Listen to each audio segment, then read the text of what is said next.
It was a busy Friday evening at the luxurious Crystal Garden Hotel, where the city's elite gathered for a high-profile charity gala.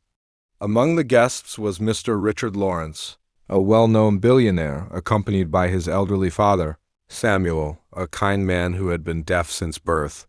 While the guests were mingling, Samuel quietly sat at a corner table, observing the glowing chandeliers and the swirl of conversation he couldn't hear.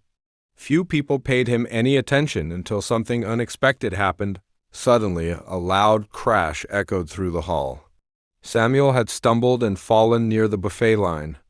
The crowd gasped, but most froze, unsure of what to do. A few people whispered, "Is he okay?" while others waited for someone else to act.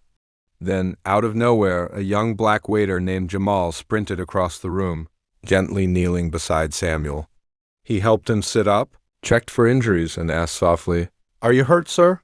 But when Samuel didn't respond, Jamal noticed something others hadn't: the hearing aid that had fallen from his ear.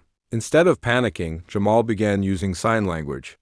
Everyone watched in disbelief as his hands moved gracefully, speaking a silent language most had never seen. Samuel's eyes widened with relief and joy. Finally, someone could understand him. Through signing, Jamal assured him that he was safe and not seriously hurt.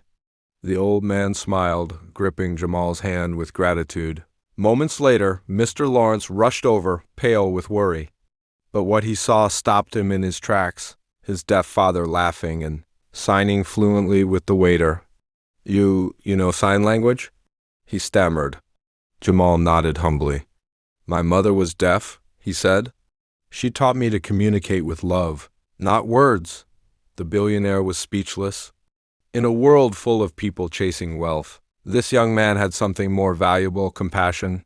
By the end of the night, Mr. Lawrence personally thanked Jamal and offered him a better position at his company's Foundation for Inclusive Education. News of the moment spread across social media, inspiring thousands.